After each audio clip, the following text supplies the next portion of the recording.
Welcome to An Author Dissects a Narrative with your host, Husna Haze. In this captivating series, we will unravel the intricate tapestries of your favorite movies, TV shows, games, books, and beyond. Prepare to embark on a journey of analysis and exploration as we uncover the hidden gems and profound themes within these beloved narratives. Remember to show your support by hitting the like button and subscribing for a regular dose of insightful content. Let's delve into the realms of storytelling together.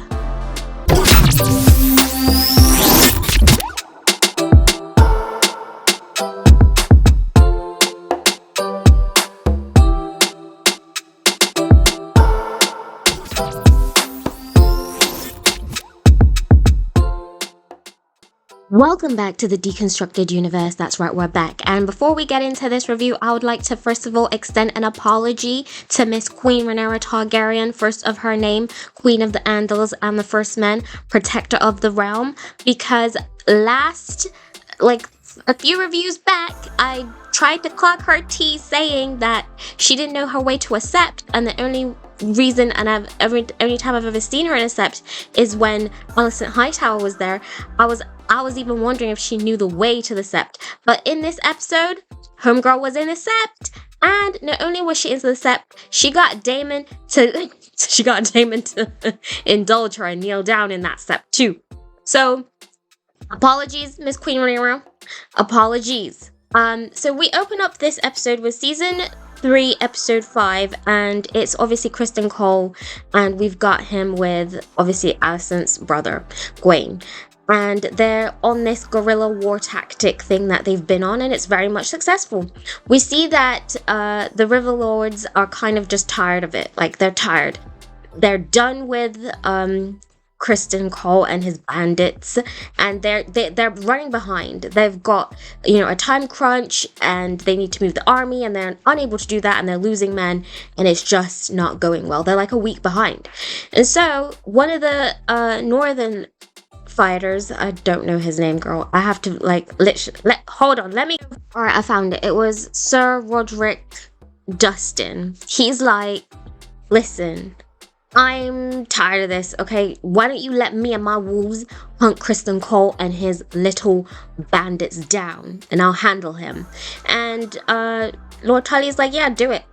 And yeah, that's how it opens up, and I have to say it's like really good cinematography. This season, this episode has really good cinematography, and I just need the writers and the production team to put all that good cinematography and the costume design and all of that stuff into these wigs, okay? These wigs, the hair on this set is not herring, okay? I don't know who's responsible for the hair situation in Westeros. The barber, I don't know if they have like little fisherman wives down there at the river or something, like, who just do hair, because I'm telling you, the hair is terrible, okay? They need to reevaluate their wig person ASAP. So then we cut to King's Landing, where we see Maester Orley is just skulking about the castle. He is holding something in his hand, and he goes to see Alicent Hightower. Now, when he goes to see Alicent Hightower, obviously the guards on the door won't let him in. And they're like, you have to go to the Queen to come see these prisoners, essentially. And he's like, listen, like, I'm a maester.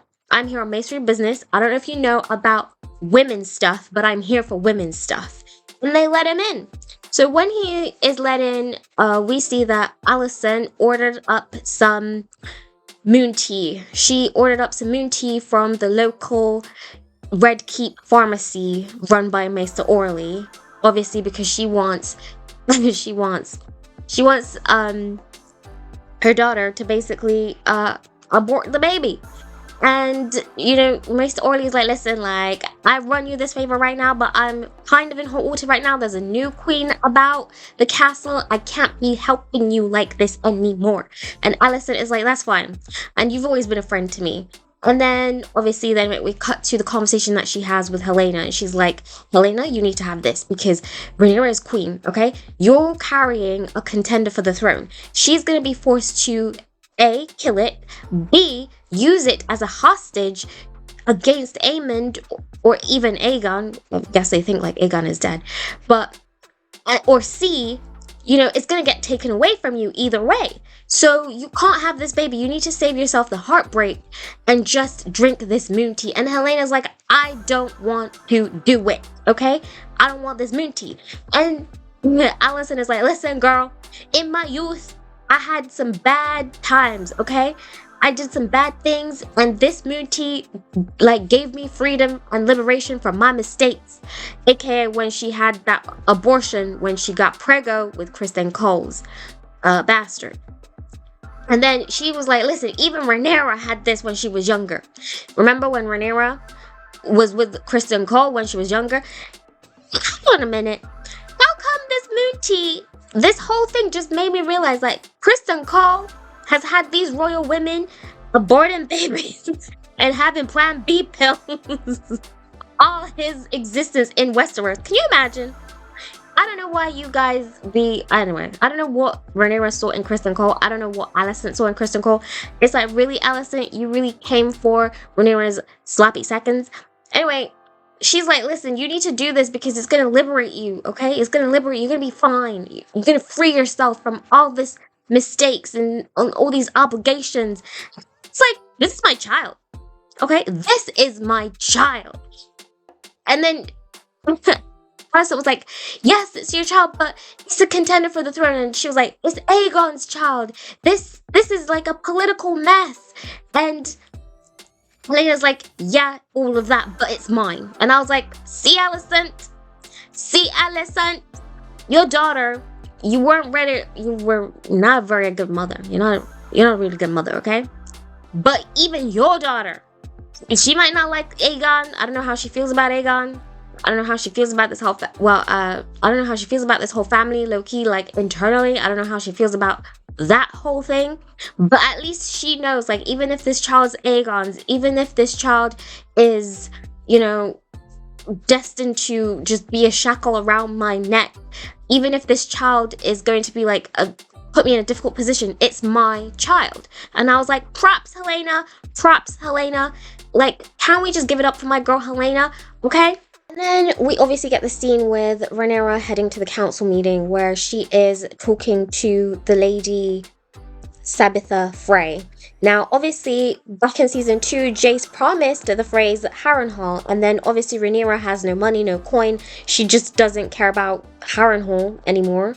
She's put it up for auction in order to get information about Aemond. So anybody who brings in Aemond or information about the usurper, she will grant them Harrenhal. And Lady Sabitha Frey is really not pleased about this. She is pissed, and I'll be pissed on her behalf. It's like, I did what I said I was gonna do. All you had to do was hold up your end of the bargain, but you can't even do that, Rhaenyra. You can't even do that. Do you know Rhaenyra has the gall to be like, Jace is dead? So, okay, Jace is dead. Does that mean his word is dead too? Because I thought that the way things work is I say I'm going to do something, you say I'm going to do something, we both agree we're going to do something, and when I deliver, you deliver on your end. Was it not in writing? Do they not have contracts in Westeros? I was just shocked. You guys, I don't think Rhaenyra is a good politician. I'm afraid she's not a good politician. I don't think her brother's a good politician either. They've got this Targaryen arrogance where they think dragons equals everything to be alright and everything to just go my way. It's like, no, you actually need to think, you actually need to maneuver, you actually need to build rapport. Could you imagine being in Rhaenyra's situation and somebody you already promised something to comes to you and is like, you promised me this, okay? And you have the gall to say, well, the person who promised you that thing is dead. So I don't know what I can do for you, but you can sit on my council instead. It's like, really? Really, girl, Rhaenyra? This is not going very well for you at the moment. And you're operating and moving in a way that is detrimental to your seat, to your power, to your credibility as a ruler. So anyway, we see that basically her and Lady Sabitha Frey go back and forth, and then Lady Sabitha Frey concedes and is like, okay, fine, I'll take the council seat. So this council seat is obviously given to her, and they enter the council room where Rhaenyra's council meetings are always hot messes, disasters, like diabolical. It's like how she manages to get anything done is beyond me, but at least this time it's a full council. So we've got Lady Sabitha Frey, we've got Maester Orly, we've got Massaria, we've got Damon, we've got Corliss's legitimate son, Adam, Ilyn are there, of Hall, and then we have got Rhaenyra herself, and we've got the Maester of Coins, who is the Master of Coins, who's Sir Torrhen Manderly, who, I mean, like him, Sir Torrhen Manderly and Lady Sabitha Frey were just so funny because as this meeting is going on, like arguments are happening, like decisions are trying to be made, like Daemon is being Daemoned and they're getting reports in. Like Lady Sabitha Frey is getting like the lowdown on who everybody is and what's going on by Sir Torrhen Manderly. Sir Torrhen Manderly's like, oh, that's the Sea Snake's bastard who rides the dragon now. And that's his brother over there, sat by Rhaenyra. So yeah, it was just like he was doing that on this side, and Daemon was just looking at him, just giving him the eye, and I was like, Daemon, I can't stand you because you're a terrible father, okay? I can't stand Daemon at this point in time, and I know you guys love you, Daemon, but I feel like you guys are even forgetting, like, a few episodes ago, he was smacking Rhaenyra upside the head. So I don't know, like, literally, I don't know. I give props to Daemon. He's a good character. He's very layered. He's very compelling as a character. He's very troubled and very, like, he's very controversial as a character, and you know, I give him props. Like, there's lots of stuff to love about Daemon, and there's lots of stuff to not love about Daemon. And right now, I'm in my I can't stand Daemon era. Okay, no amount of him skulking about the castle in, you know, his silver Targaryen bust down, in him like with his cloak, you know, him just flaunting his Valyrian swords and just doing what needs to be done is going to make me not side-eye him for the way that he's been acting and operating when it comes to his children and in general, okay? So yeah, the council meeting is a hot mess. They've got all this stuff going on. So Daemon's whole thing is, listen, somebody's killing the gold cloaks, okay? And we are in danger because the gold cloaks haven't been paid, morale is down, and they're the only reason that we're holding this city at this moment in time. They're our allies. We need to ensure that we get whoever is killing the gold cloaks so that we can secure your reign. Rhaenyra is concerned about Vhagar, Aemond, Baela, and poor Adam. Girl, guys, okay, I have to get this right this time. Adam is the one who doesn't drive the dragon. Adam is the one who doesn't ride the dragon. Ilyn is the one who rides the dragon. So Ilyn and Baela are just giving the rundown on, like, they've been chasing Vhagar around, what they've got, what people are saying on the ground, and Rhaenyra is just like, where is Vhagar? Like, she's just so fixated on Vhagar. Daemon is fixated on, listen, like, people are being basically killed. Like, our men are being killed. And then we've got there's like word that basically what else happened? They get word from Lord Tully that obviously they're being slowed by Kristen Cole, river crossings are being burnt, and basically the army's being delayed. So the council meeting is very much chaotic. And Rhaenyra is just, I don't know what Rhaenyra is anyway. We've got Daemon is like, listen, you need to focus on this, like the people who are in the city that are protecting you. And Rhaenyra is like, you need to, well, no, she sends Baela. And Adam is like, listen, like, we haven't slept, we haven't eaten, she's tired, like, can we rest? Yeah, she sends Baela and Adam out again. And Adam is like, listen, like, oh, it's Alan. Baela, you guys, I feel like this is a running joke. If you guys have been watching these analyses for a long time, especially when they're to do with House of the Dragon, I feel like this is a running joke. Just comment in the comment section before Adam or Ilyn. I don't know, because I'd be confusing them all the time. So yeah, she sends Alan and Bela back, and Alan is like, listen, we can't go. We just got here. She's hungry. So you hear all of this. Damon is there as her father, okay? He's not like concerned. He doesn't ask her if she all right. After the meeting, like, Bela, you've been working really hard. I see you're really putting in effort. Talk about what happened to Jace.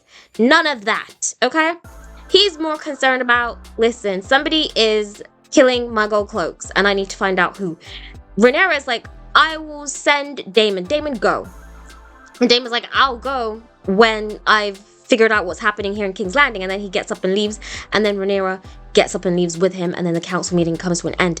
And in that situation, again, they go outside and they argue. They argue because Rhaenyra's like, listen, my council already doesn't listen to me. Must you also not listen to me?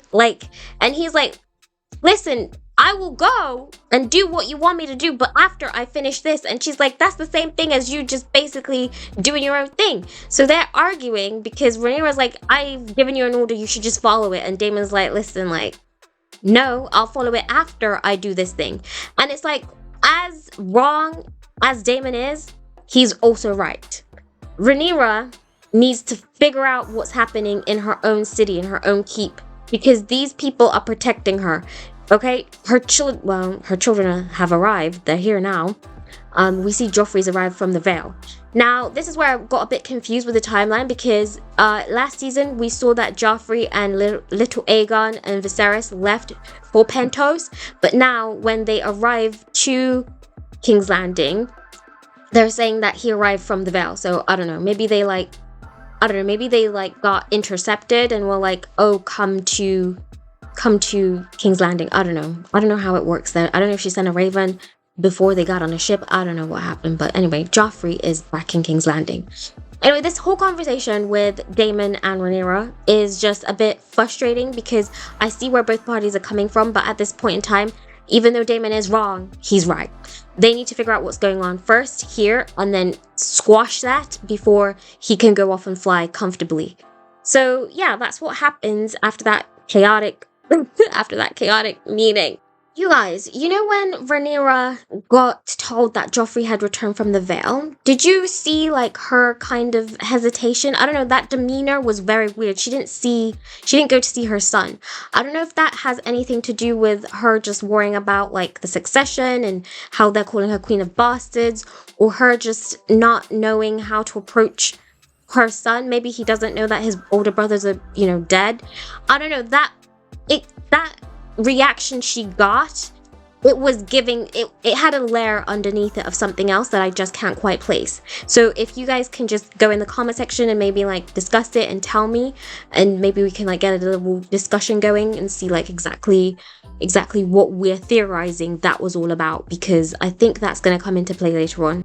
And then we've got poor Larys following Aegon around in these, forests where there's bandits, there's war, things are happening, and he's just forced to follow Aegon, who has been whining from day one, who is all about, I'm gonna kill my brother.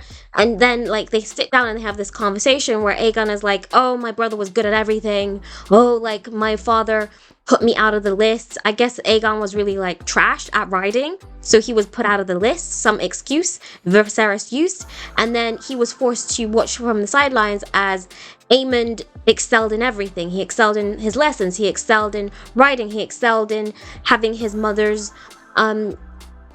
comfort, his mother's attention, his father's attention even. And so we see that there's literally this dyad of them being two sides of the same coin. They both have mommy and daddy issues. They both are jealous or longing for what the other has. Because when we saw the scene with Alyssa Rivers and Aemond, we saw that Aemond was just talking about, oh, my brother, I used to admire him. I used to look up to him, and he never really looked to me, and then the family and everything like that. So we see Aemond even calls Alyssa Rivers mom, okay? So they have mommy and daddy issues. They have real parental issues. So we see that Aegon was jealous and looking and longing for what Aemond had, and what Aegon had, Aemon was longing and looking and jealous of that. So it's like they were two sides of the same coin. If they could just be honest with each other, if they just maybe forgot about their parents or the environment and just focused on their relationships as siblings, they might have had a different outcome in that sense. And then we see Lady Mysaria, the White Worm. She goes to Alicent because obviously she has a spy network. She asked Alicent, like, listen, I saw the Misa come in here. What did he give you? And then Alicent has to swallow the moon tea and just be like, listen, it was for me. I made some bad decisions and just don't tell Rhaenyra. And we can see Mysaria's like, why wouldn't I tell Rhaenyra? She's the queen. And Alicent's like, I'm a prisoner. You were a prisoner once before. Like, this is just nothing. This is nothing to tell the queen about. And we see Mysaria actually withholds from telling Rhaenyra this.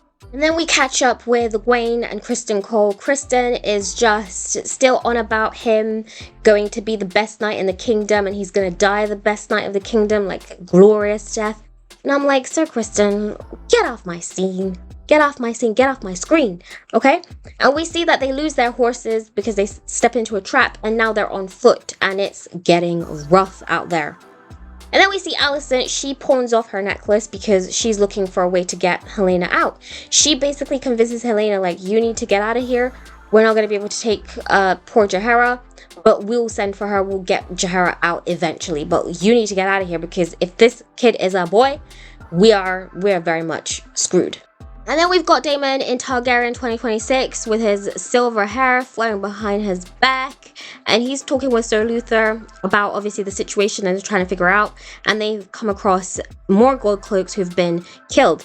And then we follow the little kid in Flea Bottom who goes to, obviously there's this operation. So we see that there is an operation alive and well in Flea Bottom, working for the Greens.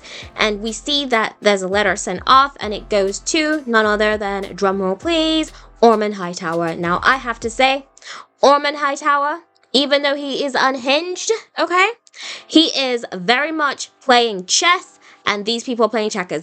I wouldn't even put it past him to be the one owning the board that the chess is being played on while these people think they're playing checkers. Like, I'm telling you, like, he is giving, like, Otto Hightower, like, literally, Otto Hightower was nothing. He's giving, like, on the level of Tywin Lannister maneuvers, okay? That's how ruthless this man is being. That's how surprised I was. And it's like, Otto Hightower was a politician. He was somebody who is very strong in preparing the landscape for war, but terrible at war. He's a stabilizing force. When it comes to Ormond Hightower is operating on Tywin Lannister level manipulations and mechanisms, okay? And I'm just like, wow, okay? This guy is really like playing the politics and maneuvering the pieces formidably. And, you know, that's great. Great for Team Green because he's the only one apparently doing anything because we don't know where Boris Baratheon is with his forces. And Alicent Hightower is out here shooting every scheme in the book to basically ensure that her kids end up dead, essentially, because she's not even helping her cousin, okay? He's basically carrying Team Green on his own. Now, even though I have my qualms with Ormond Hightower, I have to say this scene with him and Daeron was a bit more fatherly. I got that he cared for Daeron. He was tutoring Daeron. He's really worried about Daeron's education. And they go through, you know, Mary Martell, the Yellow Toad of Dorne. They go through all the history of House Hightower. And I feel like Ormond is trying to force a premature inferiority complex on Daeron about his Targaryen side. Now, the Targaryens, they have dragons, they're powerful, they're conquerors, and everything like that, but let's not forget they're inbred, okay? They're inbred. They are some silver-haired, pale, purple-eyed looking people who are basically aliens, okay? And arrogant, they think they're better than everybody, and the only reason that they've gotten so far as they've gotten is because of their dragons, okay? Without their dragons, they wouldn't have been able to hold power for as long and for as hard as they did, okay? So He is right, but he is trying to force an inferiority complex on Daron, and I do not stand for that, because we do not need a cowering Daron. We need somebody, just Daron, the valiant Daron. I need Daron to be just better, okay? And Ormond, you are teaching him well, but at the same time, you can't just keep forcing part of him that's a very important part of him to the side, like shafting it to the side. Like, you can say, like, listen, Targaryens are powerful, but they've only been powerful because of dragons. They're not from these lands. They don't know our people. They don't follow our ways. You can do all of that without being like this, Ormond. Then we see Alicent and Helaena. So Alicent is coming up with this plan. And can we just all say, like, when Helaena flipped her hair, I saw the wig in the back, okay? I'm just saying, who is doing the wigs? Who is doing the wigs on this show? They need to be fired. And then we see Baela and Alan obviously having this conversation where Baela is just very much just, like, distraught. Like, Rhaenyra is ignoring her. Daddy is not even speaking to her. And then grandfather ran away. And Alan is the only one really just, like, really worried about her. Like, sleep, eat, calm down, like, process what's happening. And she's like, listen, like, I was gonna be queen. Everything was, like, done. Like, everything in my life was just charted. I had a path. And now, the guy I was gonna marry is dead. And they're gonna ship me off to marry as soon as possible. Like, you heard there's no money. So they're gonna sell me off pretty soon for money and coin. And I'm gonna be, like, just sold off. And Alan is so sweet. He was like, listen, when they sell you off, I'll come spring you. And I'm like, guys, it sucked to be a woman in medieval times, okay? And then we see Alyssa Rivers and Aemond. Obviously, Aemond is just kind of having, like, this ayahuasca thing that Daemon had last season, and he's just kind of processing. And I think this is where Aemond is just kind of realizing that his decisions haven't been very great, and that he actually kind of likes and misses his brother and would have liked things to be different. Now, we see Larys and Aegon, and obviously Larys quacked Aegon's tea so bad that Aegon was shaking. He was shaking like he was an addict. Okay, he was shaking like he was like, hadn't had like a hit in like days. Like, Aegon was shaking, and Larys quacked Aegon's tea. Quacked it so bad that that Larys walked away.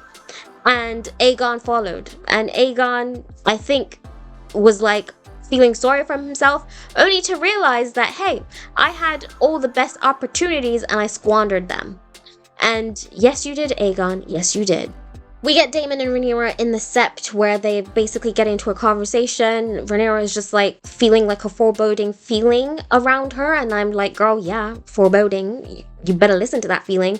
And Daemon is like, did you expect to just ascend the throne and things to be sunshine and roses? And she's like, okay, but we need to do something about it. And you just can see, like, there is a lot of emotional turmoil here, physical turmoil here. And it's just very much a situation where it's dire for them. And then we see Aegon, and we see that he reunites with Tyrion Lannister, and we've got Larys and Tyrion Lannister here, and we see that they start making plans. We've got Aemond at Harrenhal, where Alyssa Rivers is attacked and he saves her, so they're getting closer. And then we've got, obviously, Daemon and Sir Luther, like, having this bromance, and Daemon has this whole speech with the gold cloaks.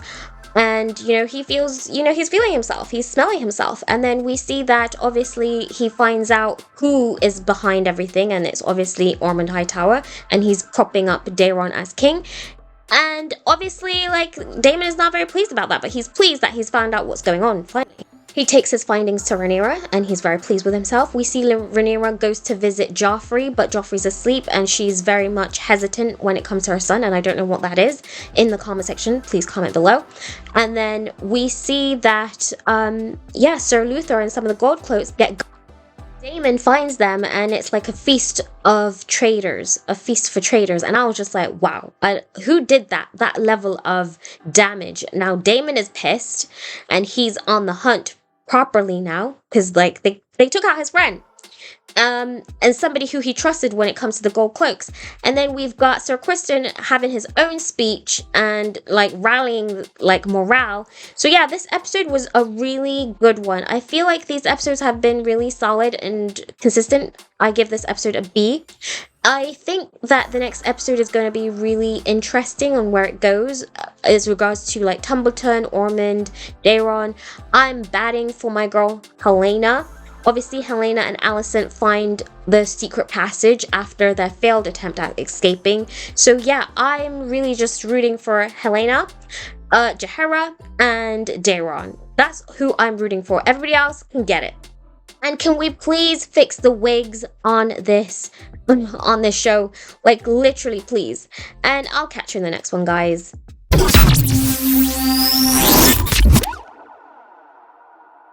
Welcome to the end of the video, and thank you very much for making it to the end. Make sure you check out Vertigo Honor Bound by Blood, the first installment in the Vertigo book series. It is set in 2095 at the heart of the Imperial Champion regime, where Emperor Gregory Champion rules over Earth and the colonies stretching out across the solar system, where there is a virus called the Megavirus that has mutated and changed the political landscape of Earth.